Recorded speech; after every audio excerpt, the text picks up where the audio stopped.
ఈ రోజున నీ జీవితంలో ఏదో జరగట్లేదని, జరగట్లేదని, అనుకున్నట్లుగా జీవితం ఉండట్లేదని, కోరుకున్నట్లుగా ఏది రావట్లేదని, ఒకవేళ నీ జీవితంలో నువ్వు ఎక్కడికి ప్రయాణం చేసినా, ఎక్కడికి వెళ్ళినా అక్కడ అన్ని అపజయాలు కలుగుతున్నాయని నిరుత్సాహపడాల్సిన అవసరం లేదు. ఇవన్నిటిలోండి దేవుడు నీకు ఒక స్పెషల్ మెమొరీ ఇవ్వబోతున్నాడు. దేవుడు వీటన్నిటిలో ఒక అనుభవాన్ని నీకు ఇవ్వబోతున్నాడు. నిన్ను ఒక స్పెషల్గా దేవుడు డిజైన్ చేయబోతున్నాడు.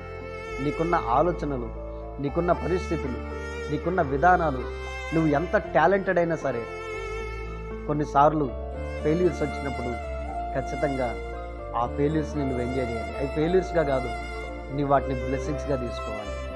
రోజున అందుకని దావీదు అంటాడు, నేను నా దేవునికి నిరంతరం కృతజ్ఞతలు చెల్లిస్తా ఉంటాను. అందుకని మన జీవితంలో ఎప్పుడైనా సరే, ఏ పరిస్థితులు వచ్చినా సరే, ఎప్పుడు కృంగిపోవద్దు, ఎప్పుడు కలవరపడద్దు, ఎప్పుడు అసహనానికి గురవద్దు. దేవుడు మీకు కార్యం జరిగించబోతున్నాడు.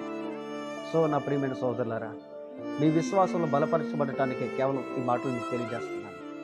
మీ ముందు ఎంత పెద్ద ఫెయిల్యూర్ ఉన్నా అది మీకు ఫెయిల్యూర్గా కాదు.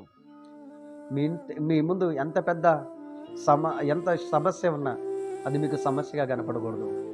మీ ముందు ఎంత పెద్ద శత్రువే నిలబడినా వాడు మీకు శత్రువుగా కనపడకూడదు. ఎందుకంటే వానికంటే బలమైన దేవుడు నీతో ఉన్నాడు. ఆ దేవుడు నీ జీవితాన్ని మార్చగలిగిన వాడు. ఆ దేవుడు నిన్ను